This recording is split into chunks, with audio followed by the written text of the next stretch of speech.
Hey, this is Joe Sanfilippo. You're listening to the Geekcast Radio Network. You're listening to the Geekcast Radio Network.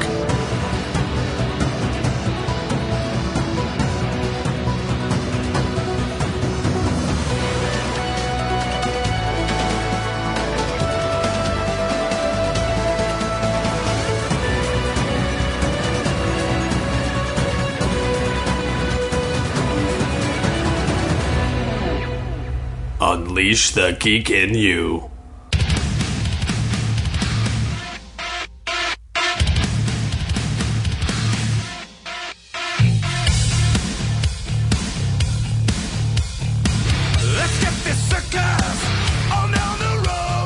Welcome to Geekcast Radio. This is episode 310, folks, and I am back. I am, of course, TFG1Mike, and joining me for the first time in a while on this show, it's JT from Saskatoon.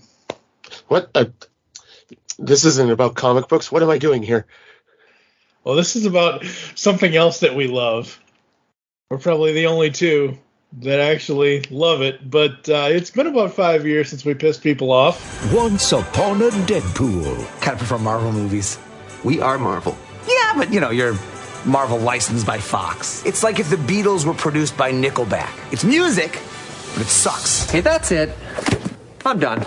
I've had it with all this Nickelback hating, all right? You think that makes you cool with the cool kids in school, Fred? No, it just makes me right. It doesn't. They're overproduced, formulaic ear garbage. Oh, really? You know who might disagree with that? Facts.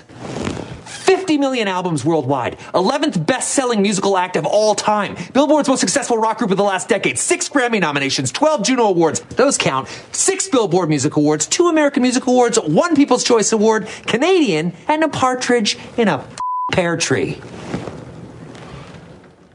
Sorry.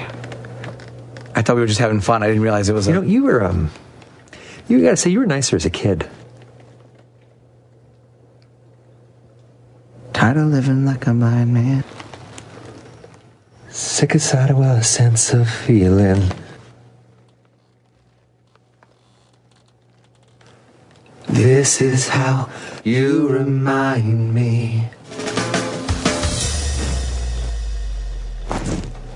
This is how you remind me of what I really am. This is how you remind me of what I really am. It's not like you say sorry. I was waiting on a different story. And I've been wrong. I've been down. Been to the bottom of every bottle. And, yeah. Finally, after 5 years, a canceled tour, a pandemic, which is still going on, by the way. Stay safe, everybody. We finally have new Nickelback. Yay! Ladies lining up, waving those pom-poms, and now they come for another Vegas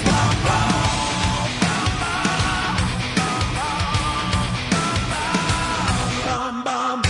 Everybody just ran away from their iPods and iDevices and other devices screaming at the top of their lungs, no! Why are they talking about this? Because it's awesome, folks. Well, I mean, before we get into the album that we're going to be talking about today, I have to say I've noticed kind of an uptick and a upswelling of anti-Nickelback rhetoric in the last couple of years, where people finally are standing up and saying, like, why do y'all hate Nickelback so much? And pardon my voice, I'm getting over a cold here, but like people literally asking, like a friend of mine would come up, he's like, you still like Nickelback, right? And I was like, I never stopped loving Nickelback. And they're like, why do people hate Nickelback so much? I don't know, probably for the same reason people think Real Housewives of insert American city here deserves to keep going. Have they done a Toronto or a Vancouver yet? I think they might have done a Toronto. I don't know. I watched like on one of those days where you're, lazy Sunday afternoon, brah, and you're flipping through cable, and there are reality shows like that that I do enjoy watching, but I have never wanted to be a 40-year-old plus woman that's been mollycoddled and never heard the word no and just thinks she's better than everyone. Like, and this is just my opinion of the women on that show. Yeah. You know, I like watching stuff like Rust Belt Restorers, which is about these two brothers that run a vehicle restoration repair shop in, I think it's in Western BC here in Canada, stuff like that. So if you don't like Nickelback, that's fine. That's your problem. Yeah, that sounds like a you problem. Yeah, and I hate that saying. People used to tell that to me sometimes. That's a you problem. I hate that saying, but I have to agree. And the funny thing is I can't, you of all people, were the last person in my entire friend circle that I thought on the male side would ever bring up Real Housewives. But it's funny because back in the day when they first started on the Bravo network, I was watching the Real Housewives of Orange County, the very first season with Vicky and Joe and whoever the hell else was on there, and Slade. Oh, God, Slade. You want to talk about a bad comic book character in real life. Slade from the original first season of Orange County. It was like that guy was a damn Deathstroke in reality TV. So I'm watching that. I'm also watching Celebrity Poker Championship or whatever else, and I enjoyed that or whatever else. But yeah, it's like what you like. You know what? And like I said, it's been about 5 years since Feed the Machine was 2017, and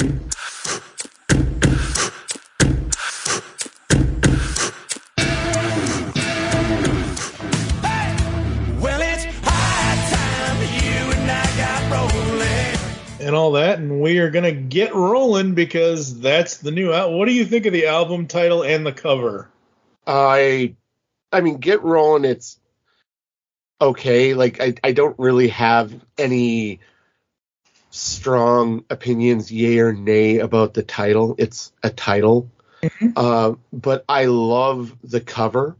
Yeah. You know, I mean, probably inspired somewhat by the Doobie Brothers and other 70s style rock albums that have come out, you know, with the font on the Get Rollin', you know, I wanted a van, not necessarily exactly like that, but I wanted one of those big, you know, party vans that everyone seemed to have when I was a kid. I know my when I played Pee Wee baseball, Mr. Subco, who sadly passed away a few years ago, is my baseball coach. He had a van like that just in general, but he had it because, you know, this dude had a crazy passion for baseball. So he had the best vehicle to haul us around in to get to the games and shit. Yep. So I love it. Yeah. Yeah, I absolutely love it. It's so cool. It's so fun. And that's the thing. Like, Chad has said in interviews, and I'll probably throw some clips in here throughout somewhere, but he has said in interviews that he is always concerned about the fans, about the people who love the band, and about the people who not necessarily have expectations of what Nickelback should sound like, but they like what they like. Some people like the heavy stuff, some people like the softer stuff, some people like everything, etc., etc., etc. And for him, it's all about pleasing the fans for the most part. Yeah. And well, I mean, because we've spoken before about No Fixed Address and Feed the Machine. Now, yep. Those are largely their most experimental albums. Like, because every Nickelback album's a little bit different. You know, I mean, they do have some standards that they stick to. You know, you get the radio anthems, you get some harder stuff. Yeah. You know, they've gone all over the musical or the rock genres with their music. This, I think, is getting back to, you know, quote unquote classic Nickelback.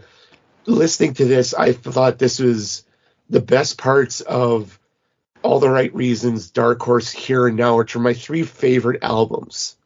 Mm-hmm. You know, Silver Side Up, Long Road, early stuff, you know, Curve in the State, those are great. Silver Side Up, Long Road, that's what got me hooked. Yeah. But those three in the middle, those are my favorites.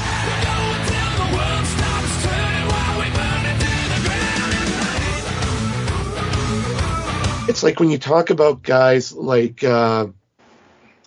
classic stuff like Bon Jovi, or in my case, Canadian Bryan Adams. My favorite Bryan Adams comes from kind of like Waking Up the Neighbors is my favorite Bryan Adams album of all time. And that's kind of in the middle. That was the last quote unquote pure Bryan Adams album before he did 18 Till I Die.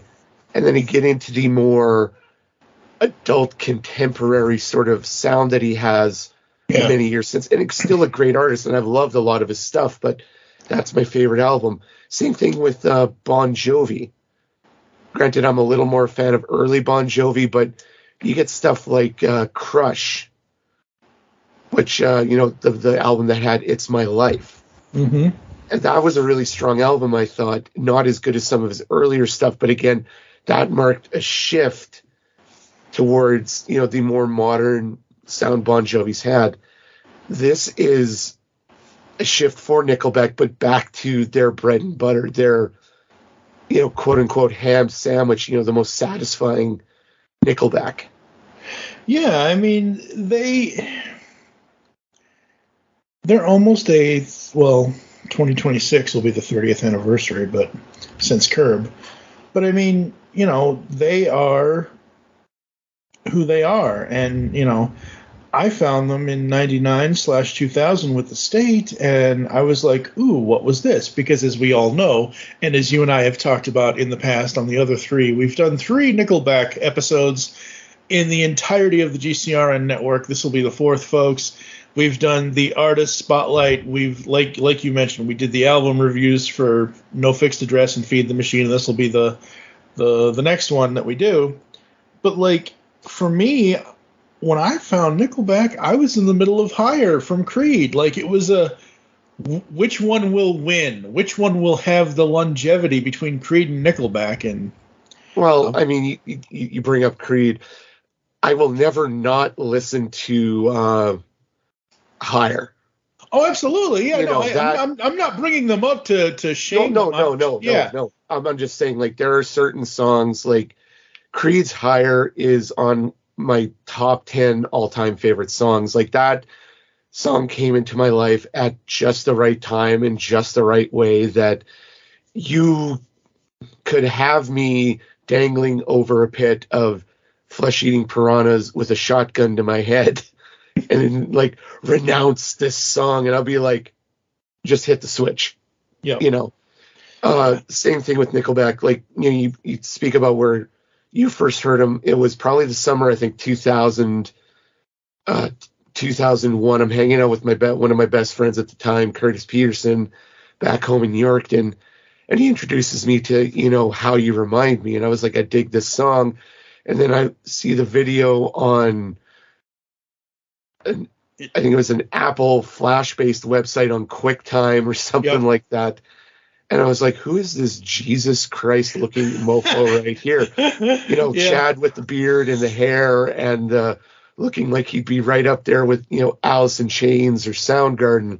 Yeah. But there was something about this song. There's something about the band.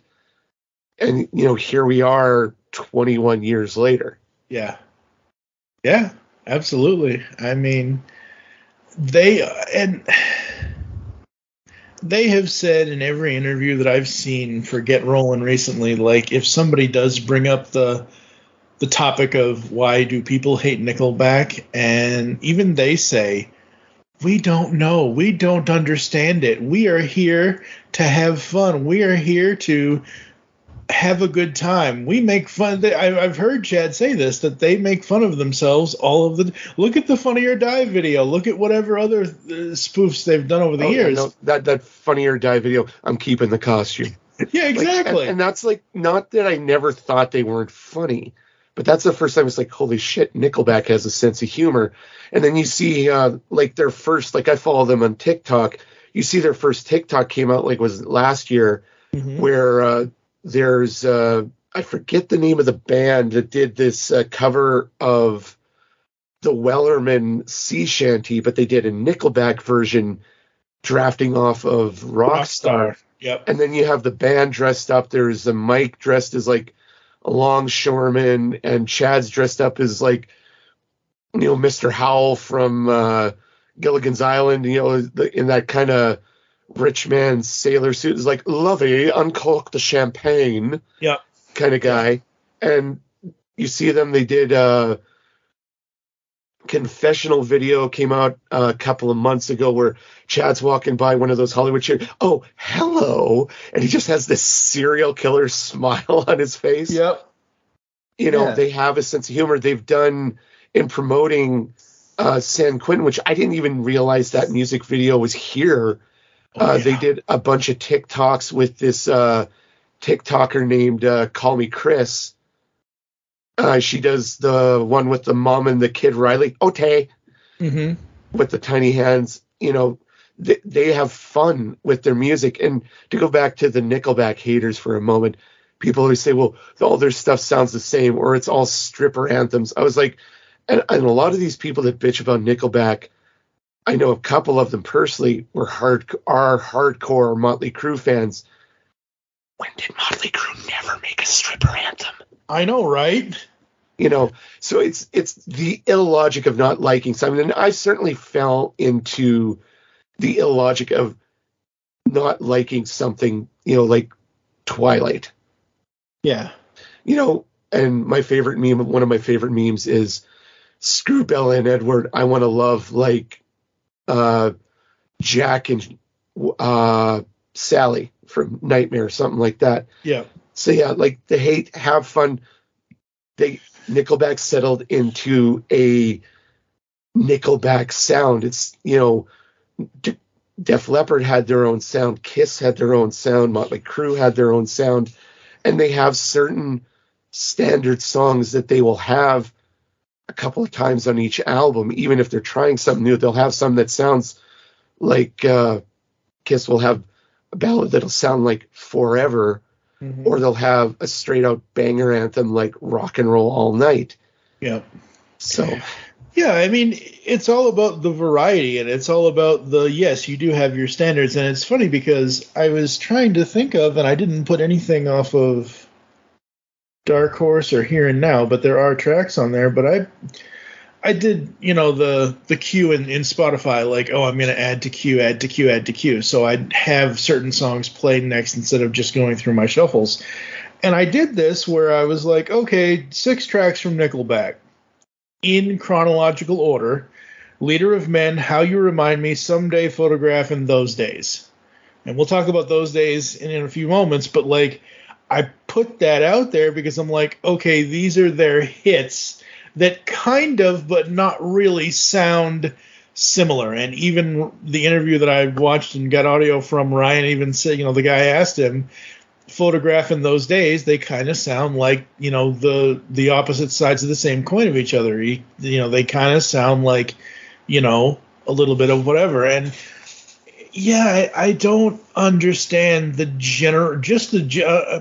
my first question to anyone who says, oh, you like Nickelback? And I'm like, yep. Do you? No, I hate them. First question is, why do you hate them? If you can't answer that, here, let me play you whatever song it is, and then let me know what you think after that. And I'm only playing them like one song. I'm not going to play them like the whole disc, the whole catalog or whatever. But yeah, it's just crazy. But Get Rollin', I was stoked.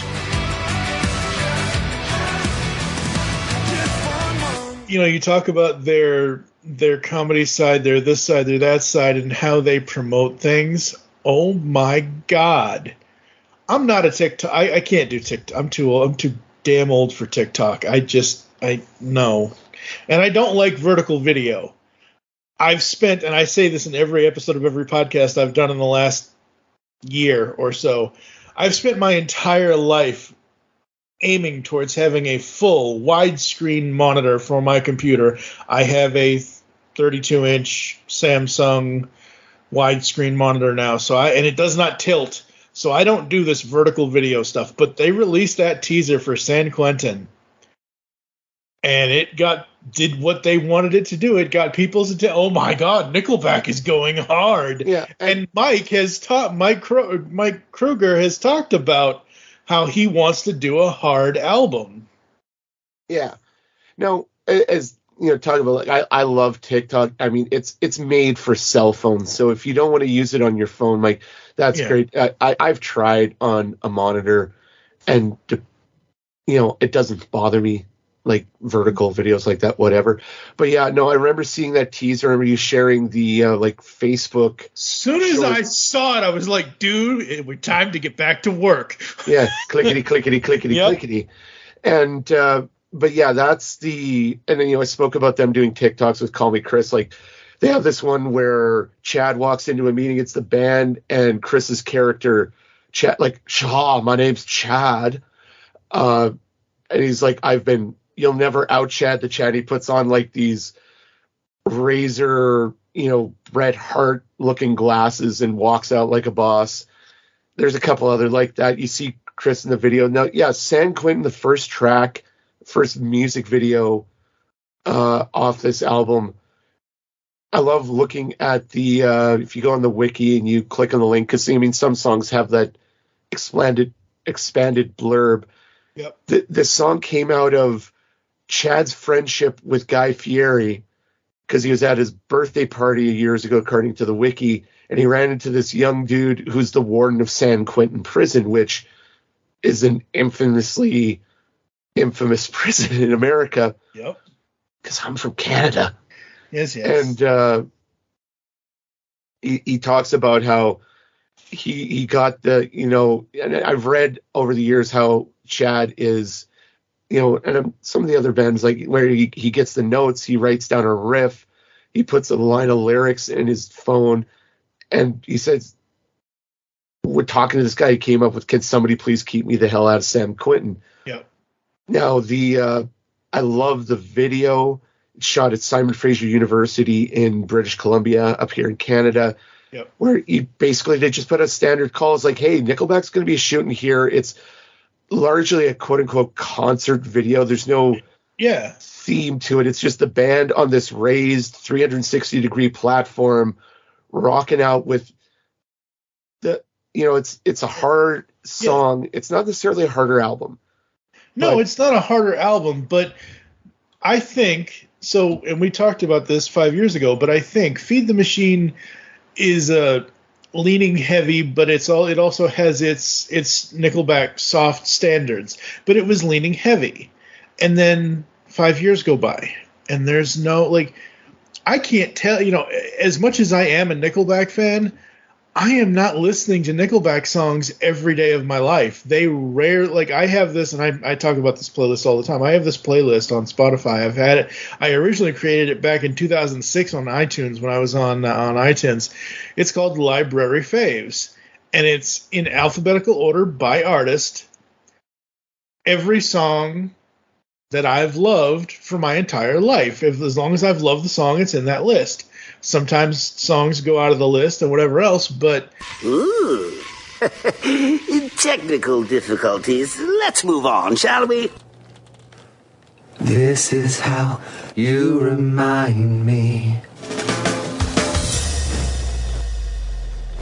So it's been 5 years, and I have this playlist, as I kind of broke down a moment ago and faded out with the Joker coming in, technical difficulties and all that stuff, folks. So I have this playlist, and I have a number of Nickelback tracks on this playlist from their discography, tracks that I love, but Nickelback does not come up every day in my life. So when 5 mother flipping years go by, and all of a sudden I hear that intro to San Quentin, and it's like, ooh, stand at attention.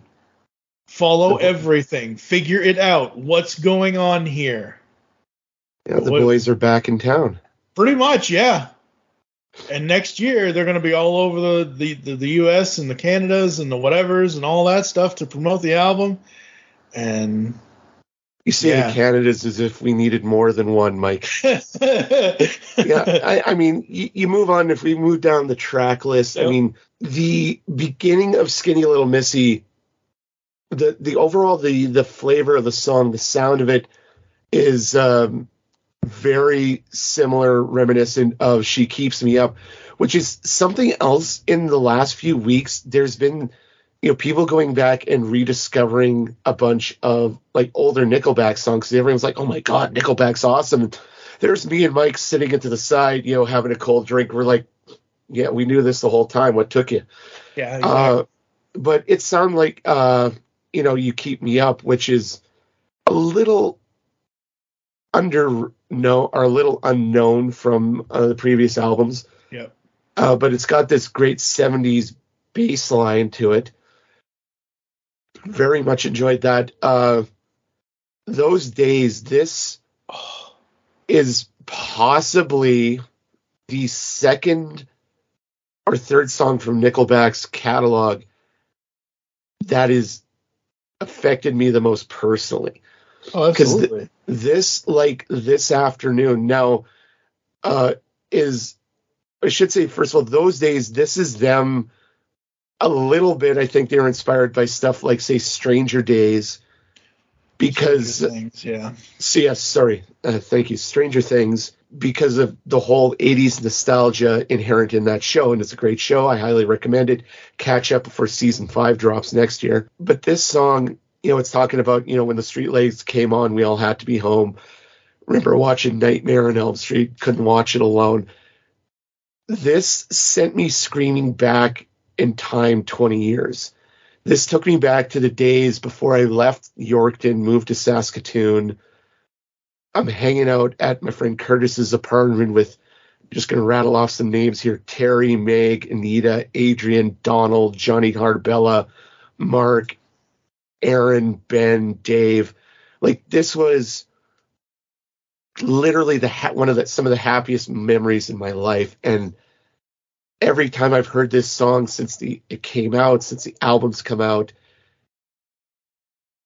I'm overwhelmed with nostalgia. Like, this is like taking me back to those days where you have very few responsibilities and tomorrow was endless. Yeah, absolutely. Remember when the streetlights came on and we had to be home? Remember when Elm Street came on, couldn't watch it alone? Remember every prank call we made, it's star 69. Remember trying to hit 88 to go back in time. Remember when they played Purple Rain to our first slow dance. Remember when we thought that first base was just holding hands. Those days come back in the dead of night. Those days that felt like another life. What would you be doing back in those days? And we live in a time where bands will do two things with their songs. They may have a regular video. They may have just, we're going to do a music video, we're going to do this, we're going to do that. But they also do lyric videos now. Now, personally, because they didn't really do anything with the actual video, it's just them in a garage singing, which is fine. I like the lyric video to Those Days more than the actual video. Like, look, I don't always need to see Nickelback in front of, I want them in my ears, that's fine, I don't mind that at all, but, I don't always need to see them singing in their videos. I want them to do stuff. I want them to do, create I talk about this all the time. It's, what is it? It's off of, is it No Fixed Address? Satellite. Satellite, and what's the other one? There are two songs that they did that are basically a back-to-back story of each other based on what they did with the videos. Yeah, Get 'Em Up and Satellite. Those are basically two sides of the same story. And they've done story videos before, but my point is with Those Days, it was like, oh, lyric video. I like what they're doing more with the lyric video than just them singing in a garage for the actual video. But unlike most lyric videos, folks, if you haven't seen it, highly recommend it. Every line in the song has its own font. Mm-hmm. Has its own background. Like the Elm Street line, it's done to look like, with the colors, it's done to look like Nightmare on Elm Street.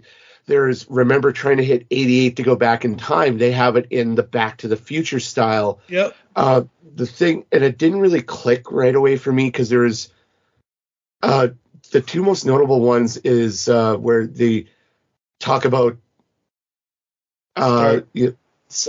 T-shirt they stole from the mall when Guns N' Roses came out.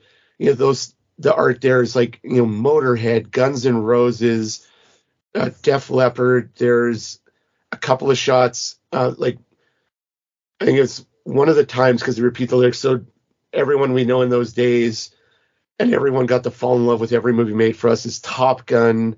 Yep. There's an Indiana Jones in one sequence. Yeah, it's just a better overall video, even though it's a lyric video. I don't dislike lyric videos as long as they're done well, and the lyric video for those days was done extremely well. Yeah. Now, the next song is... I half expected Tommy Chong to be in a little skit to start this one, High Time, which, if you go and look at the cover, if they ever do a music lyric video, it would, I think they might have done something. It should just be the shot of that van for the album cover, just kind of old school, like the animation you see in Cuphead, where it's just rolling along, just booping and bopping down the road to the beat of the song, because it's about them going on a road trip and getting high. Yep. Well, it's high time you and I got rolling. Somebody's going to bitch about them singing about marijuana again, because, maybe once rock band that's never talked about that. Yeah, they all do. And I would probably be the person to bitch about it because I'm very straight edge. I have never done any drugs. I've never smoked cigarettes. I've had alcohol in the past, but I don't drink currently. I haven't drank in a long time. I'm just not I don't like I'm one of those people where I don't like the taste of it. I don't like the way it, whatever. But even though this is a song about, getting high and going on rolling down the road, I love, you're talking about a picture of whatever they're doing and whatever, but the single for High Time, the artwork for it, Nickelback brand, perforated High Time double wide quality rolling papers. That's the image for the single of High Time. And I like the song. I wish every band, and I know they're never going to do this, but I wish every band would release an instrumental version of their album after releasing the album.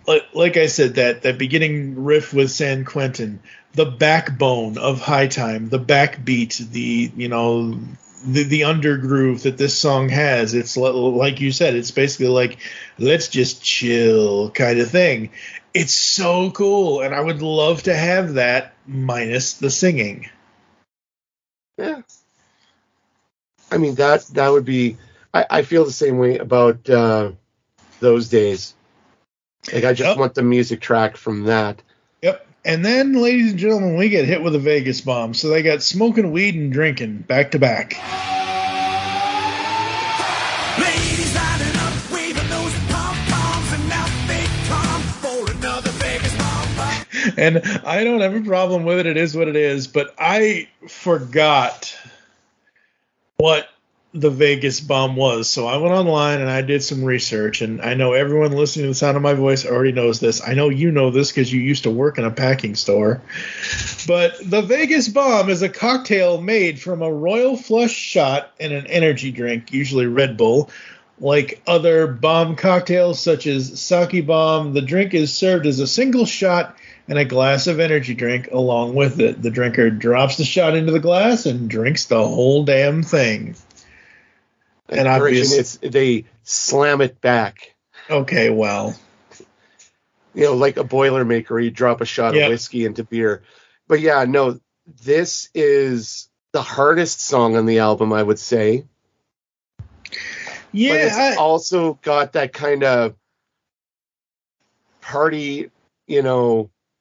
I remember that if this song had come out like back in the day, like I said earlier with those days and with the gang back in the day, this would have been somebody's anthem for drinking at the bar back in the day. Yeah, absolutely. Yeah. And, you know, you think of the title Vegas Bomb. I like how they have the video, like they have the quote unquote lyric videos or whatever on YouTube, you know, like the visualizer videos, where it's the title of the song with like the, you know, Get Rollin background with like the weird rainbow with the palm trees in the sky and all that. And if they ever make a video of this, I really hope it's like, what's the one track that Chad, the band Chad discovered a few years ago that I think they've kind of gone on an indefinite hiatus. My Darkest Days have the song Porn Star Dancing. Okay. And it's all the band playing in a porn or like in a strip bar. Chad's there. Zach Wild's got a riff on the track. Luda shows up rapping for a verse. And if they ever make a video for Vegas Bomb, I hope it's like that video, because that would be entirely appropriate for the song. Yeah, absolutely. So we go from what is most likely, arguably, the hardest song on the album to what is probably the most low-key song, and I think it's the sleeper hit. I think it should be the breakout hit. I think it's the next Someday, How You Remind Me, etc. But Tidal Wave, oh my God, I love this song.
Yeah, this one's got a very ballad, like it's not, when I say ballad, my brain still thinks of stuff like, you know, I Would Do Anything for Love or Kisses Forever, like very 80s, like that style of rock ballad.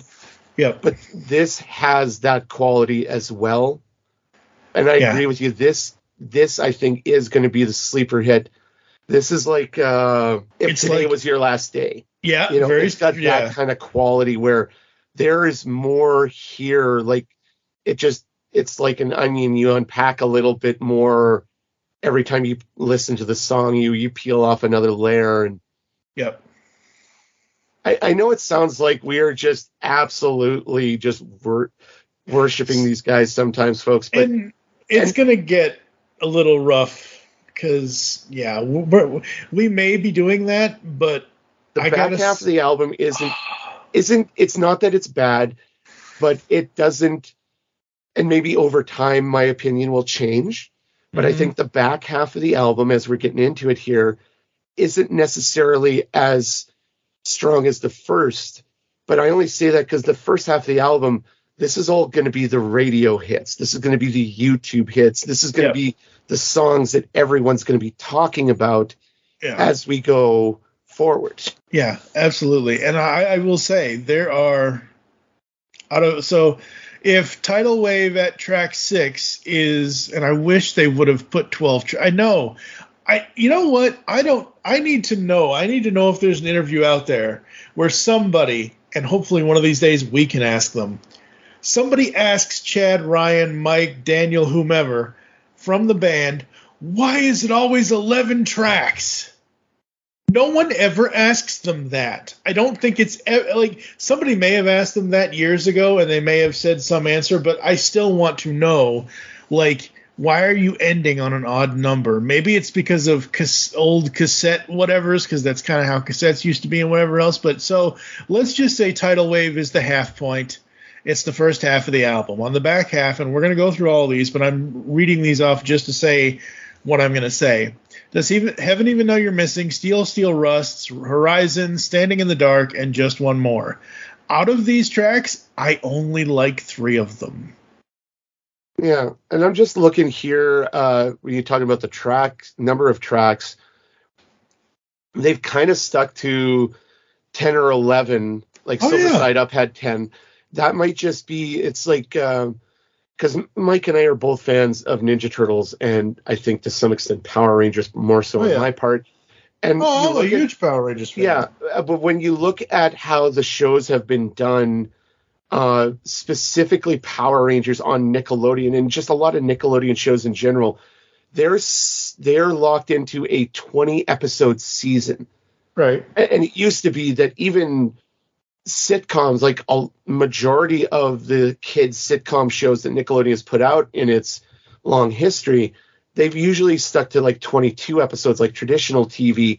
And within the last 5 years, they've gone to just a standard 20-episode season. I think that's just production costs, everything. This is before, COVID and all that. Yeah. So, it's not a huge deal breaker for me. I mean, it's weird, but who knows? It's not a deal breaker for me either. It's not. I'm just wondering what, like, if you're going to have a halfway point of an album, like if you're going to do it like a cassette, side A, side B, and normally cassettes usually had 6 and 5, so I guess technically they are homaging cassettes subconsciously or unconsciously, but half to me does not end with an odd number. It ends with an even number. Yeah. No, I mean, you look at on the wiki, there's probably going to be like 3 different versions of this album, because you have the standard Get Rollin', you have the deluxe edition with 4 different acoustic tracks, and then there'll be a Japanese special edition that'll have 16 total, because High Time, Just Heaven Even Know You're Missing, Just One More, Horizon, Steel Still Rusts are all acoustic tracks. And I'll have to track down on YouTube. I'd be interested in finding out. And I actually just kind of got playing in the background on my computer, just so you won't hear it, Mike. Listeners won't hear it, but I got the album playing as we record. Yeah. The next track after Tidal Wave, Does Heaven Even Know You're Missing?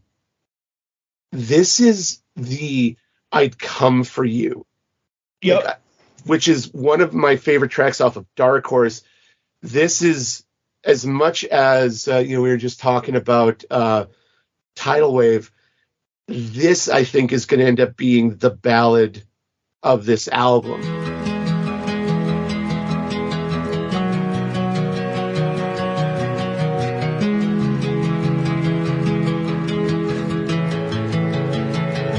The day I finally felt alive was the day that you fell in my life. Love was always lost on me, till you showed up and set me free. I've never been this way before. Now I know what I waited for. You traded an eternity to come and hide away with me. Oh, does heaven even know you're missing? And did you come here straight from above? Did you choose to fall from grace and lose your ways to fall in love? Yeah. And I think this, say what you will, or who your favorite song. I think when Chad sings, when he's doing tracks like this, this is my favorite Chad Kroeger. You've got Chad Kroeger doing Hero, you got Chad Kroeger doing San Quentin, those days, and especially and it's like that in those days, this softer, more melodic singing that he does on tracks like this. Yeah. This is, I would say, is in the running to end up being like number one, probably number two favorite song off this. And I knew there was a deluxe edition, but I just kind of glanced at that. I didn't really look at it to see.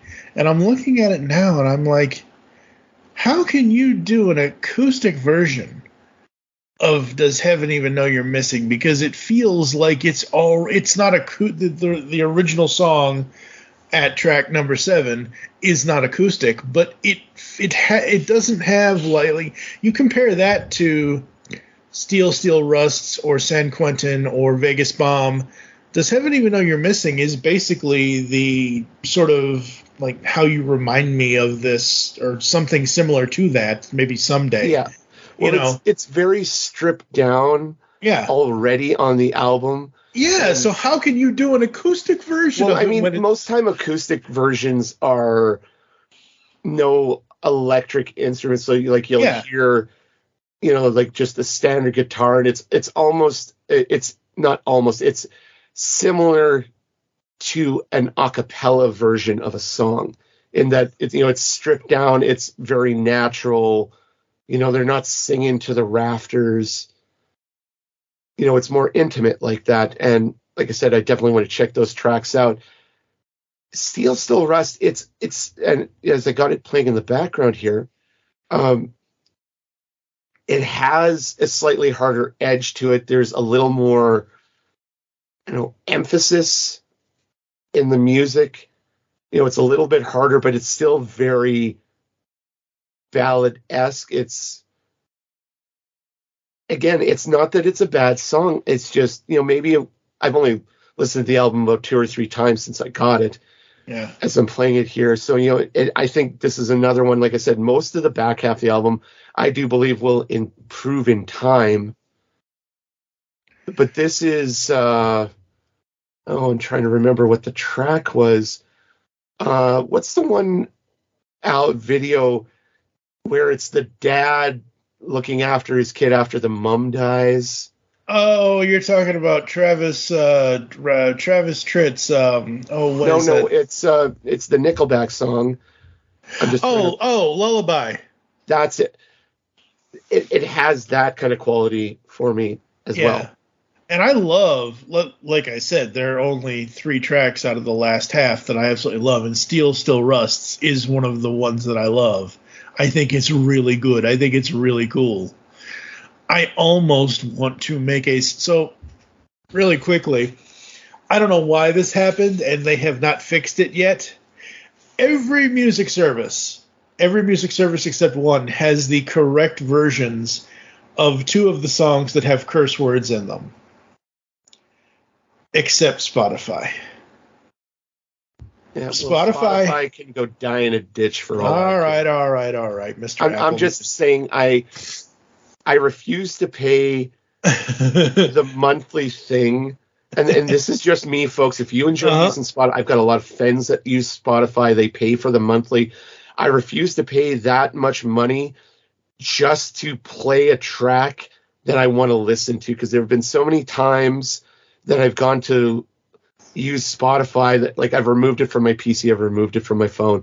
I've gone to play one track and I click play on that track. There's a little triangle next to that track, and it plays. It plays some other song by some other artist way down the pre-mixed list. So Spotify, y'all can suck it. All right. Well, that being said, I still like it as my preferred UI, but they have the singles of High Time and San Quentin. Mm. In the single for San Quentin, he says, "Will somebody get me the hell out of San Quentin?" He referenced the devil. And in the album version on Spotify, and to my knowledge as of this recording, they still have not fixed it, it says, "Will somebody please get me the out of San Quentin?" Like, it just skips. Blanks? It just blanks it out.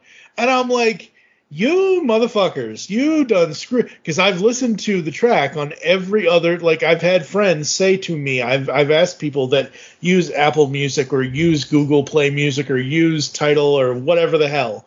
Yeah. And I'm like, is this the same on those services? Like, no, he says hell no. I'm like, oh, okay. So all as I did was I created a playlist. I took the single version, which has the word said in it, and I just, used that instead of the album version. It's the same goddamn song, except hell is not in one of them because Spotify is dumb with that. So that being said, Steel Rust is very much like Lullaby. I was listening to or watching one of the interviews, and they asked Ryan about this song, and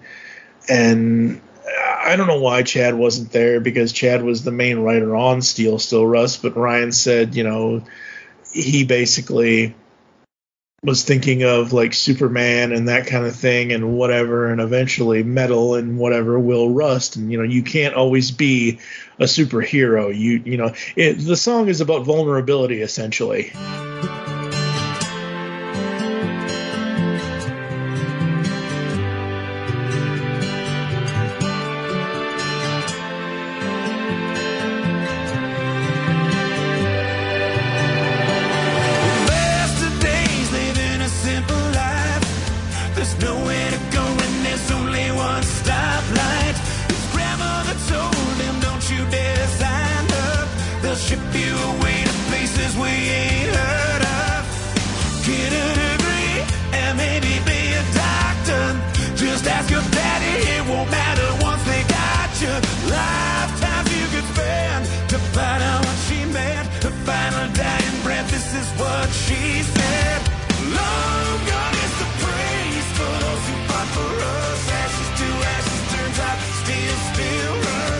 And I love that because it's hidden. The vulnerability. If you listen to Steel Rust, folks, you'll hear the vulnerability, but it's kind of hidden behind this beat and this note. And again, give me an instrumental version of this album, Nickelback, because damn, what they did with the instrumentals on this was just great. Mike was just possessed by Satan. Nickelback is the devil. Devil, you know.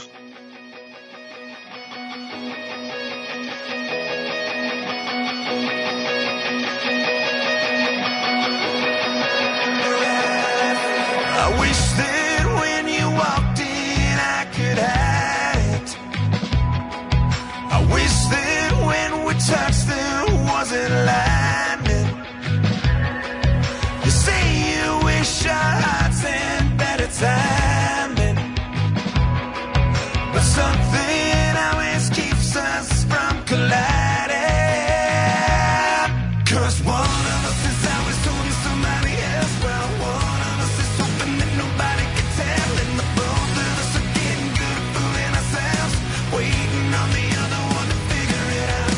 So how long before the stars will all align, or am I just chasing your love like it's just over the next horizon? We looking at the track here, we got a Horizon, which I've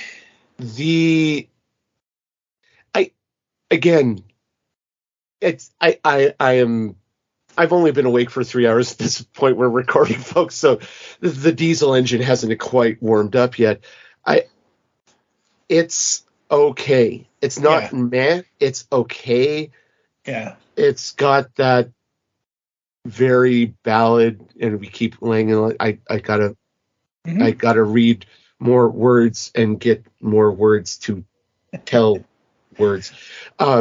It's okay. But the next song, Standing in the Dark, it's got this energy, this very positive energy to the song. Yeah.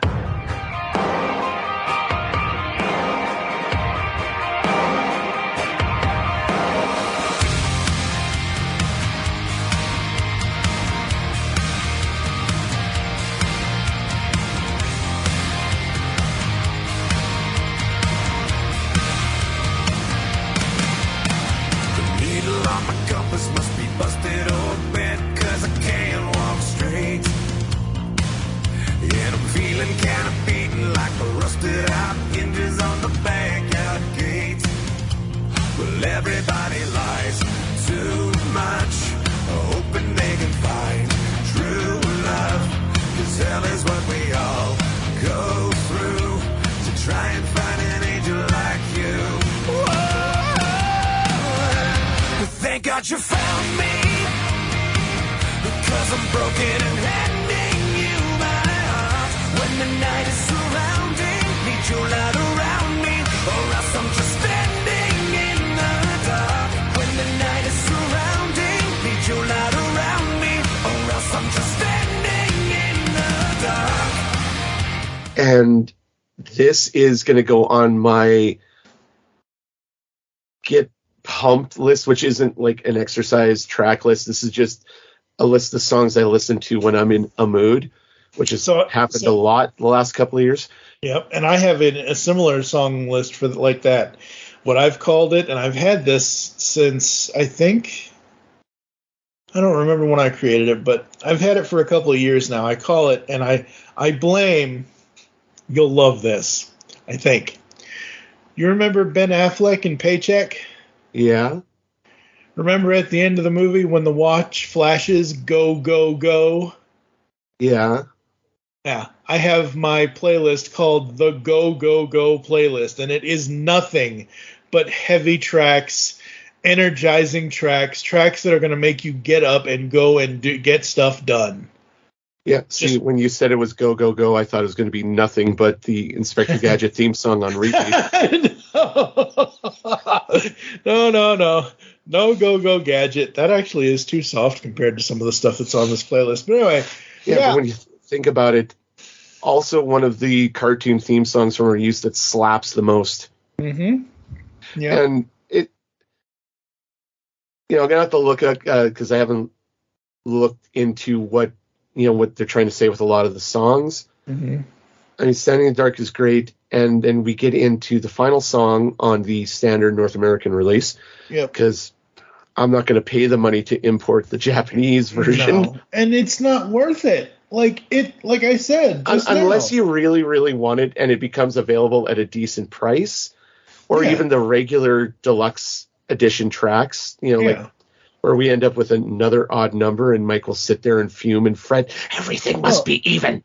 Well, at least it's 16 tracks with the Japanese bonus track. But it's one of those things where those bonus tracks aren't they're acoustic tracks, and if you enjoy that, that's great. It's not but it's not like you're missing out on something. It's not like they've put something behind an exclusive.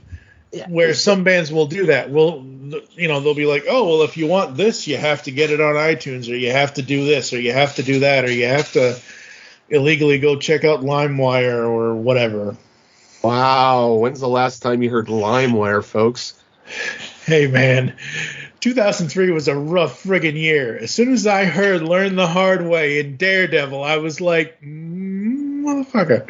Yeah, because, when you're talking about this now, I grew up loving Kiss. Kiss is the greatest band in the world. I think they, maybe not the last few years, but they've definitely lived up to the hype. Mm-hmm. And one of the last, I've gotten their last 3 albums, which are Psycho Circus in 98, Sonic Boom in 2009, Monster in 2012. Sonic Boom came out as a double disc, or it was a triple disc.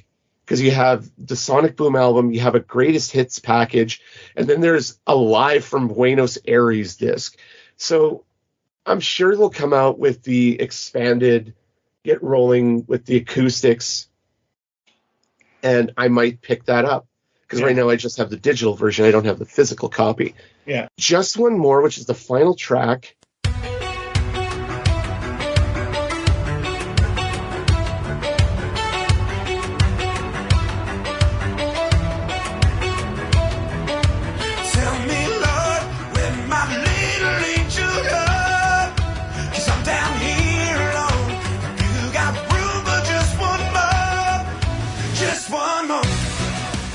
I don't know how to describe it using words that I haven't already used to describe how I felt about Steel Still Rusts or Tidal Wave. It's not like the sound like he's speaking about like just one more, like doing it one more time, and not in the standard like action movie sort of aspect. Like it's just more so about getting through at least to me, it sounds like, it's singing about getting through the day, getting through whatever's got you down, whatever's draining you. Right. I would say it just has that positivity to it. But what were you going to say, Mike? It has a positivity to it, but it also,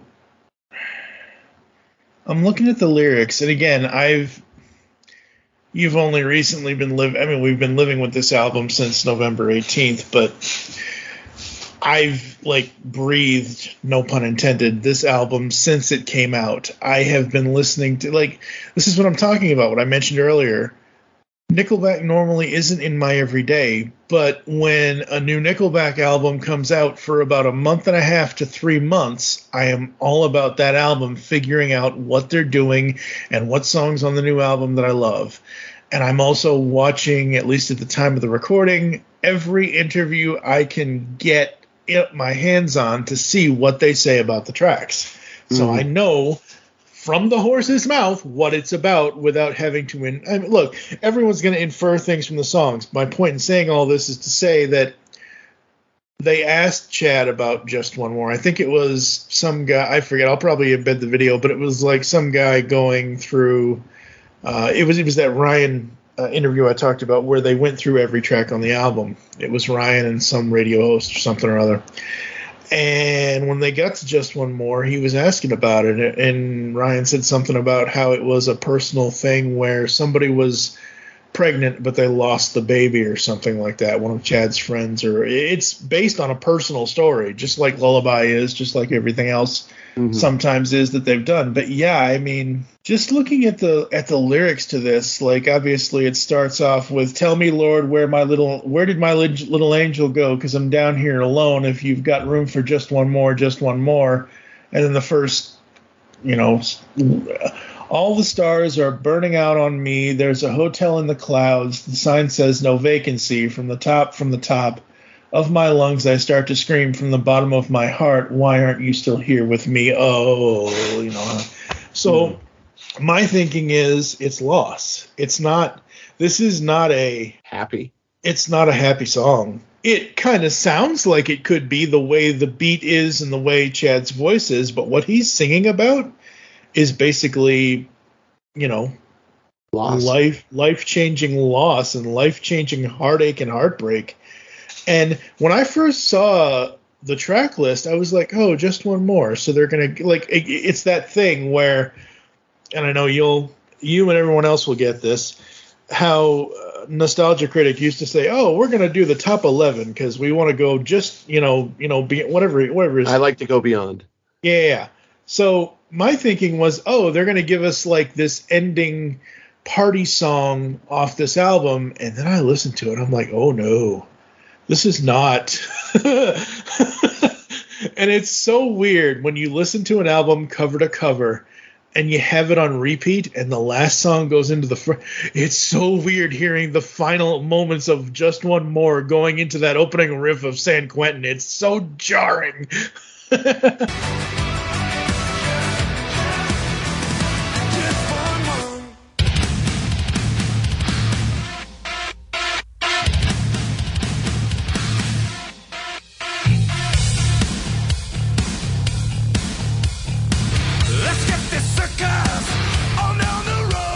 Yeah, I can see that.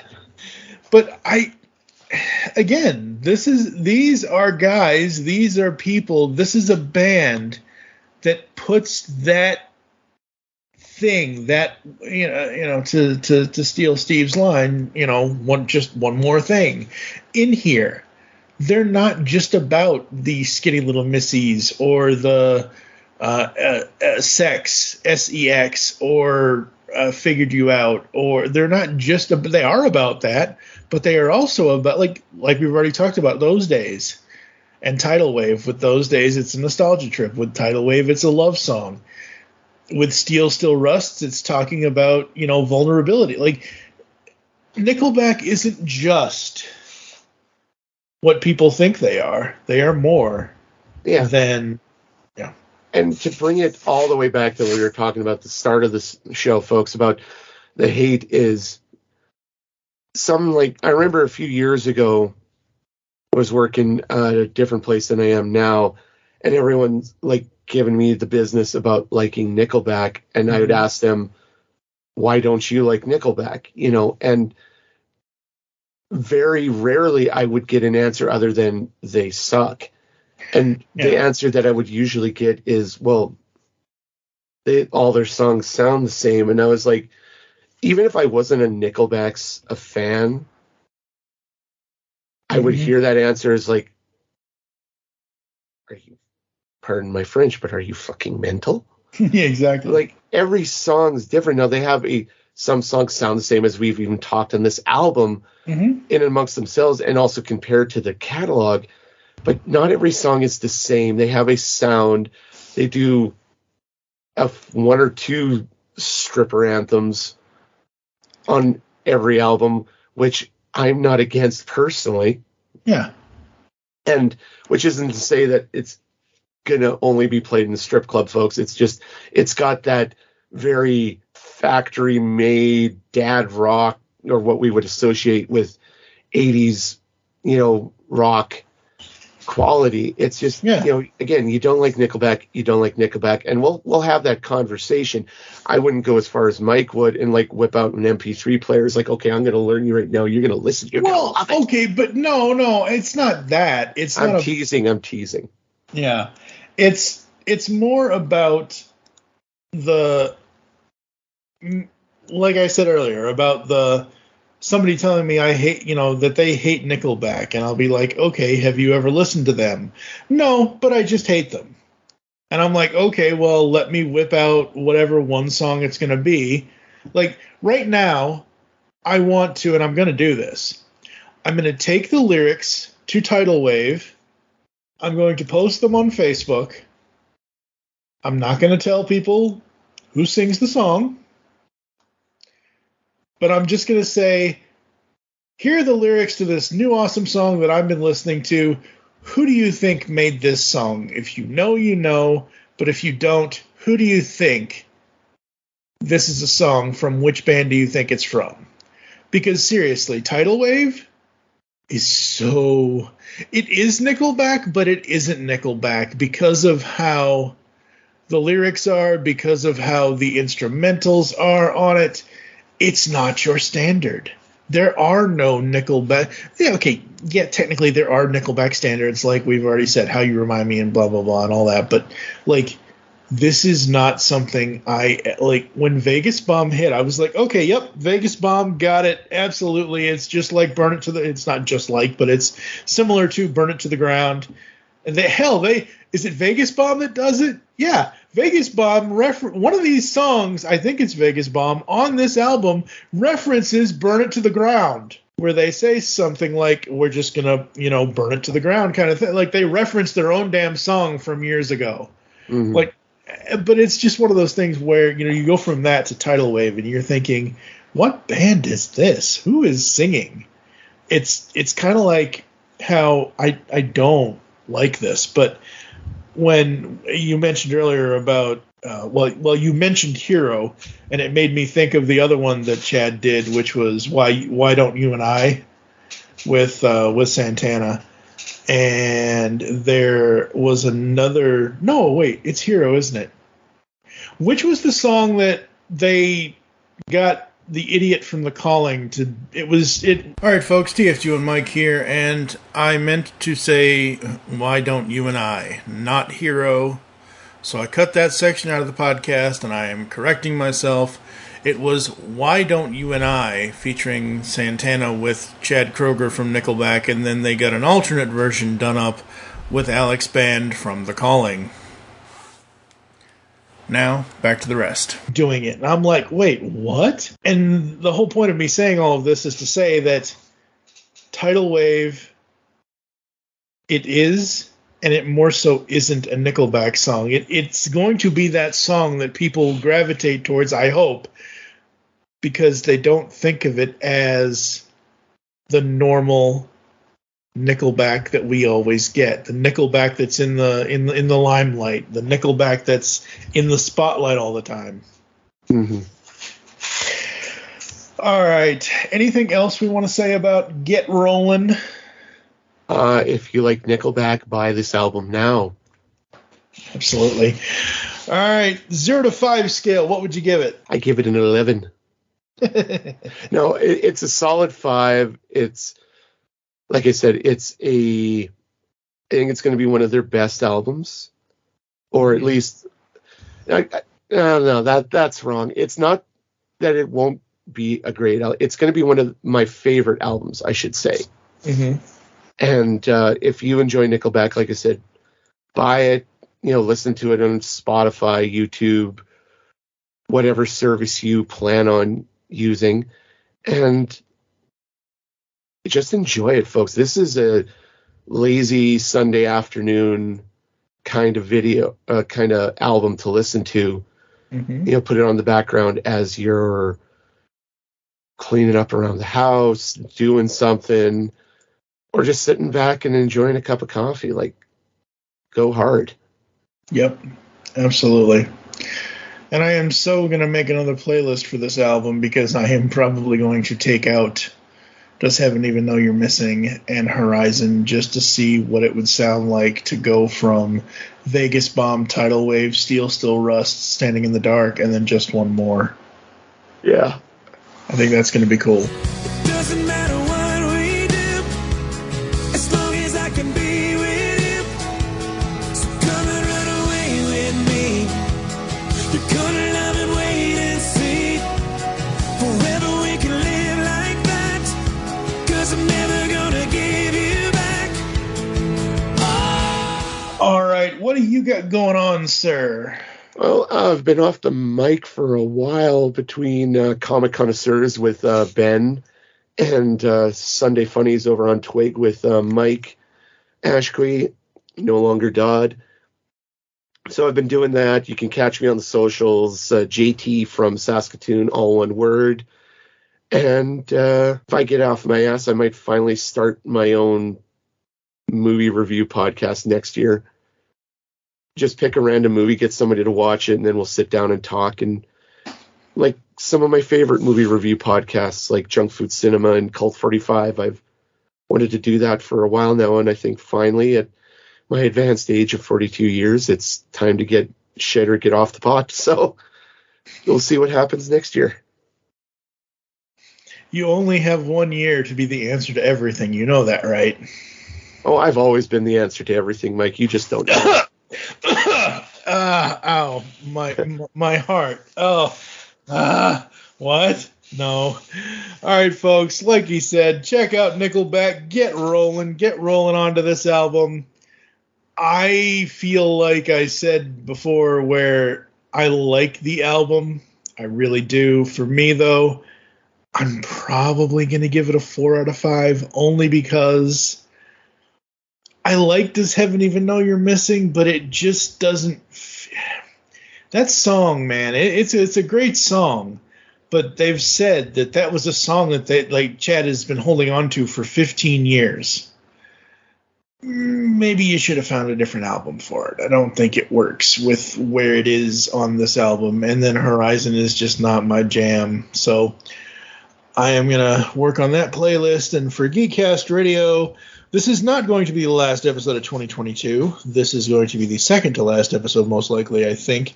And yeah, Merry Christmas, everybody. Happy New Year going into 2023. Like I said, we'll probably do something else for this by the end. I don't know. I don't know what I'm doing. I have no clue. No clue if I can talk. You can get us on Twitter at Geekcast Radio for the network. I am at TFG1Mike. You can also check us out on Facebook and all the other podcast platforms and everything else. Unleash the geek in you, and we will catch you next time.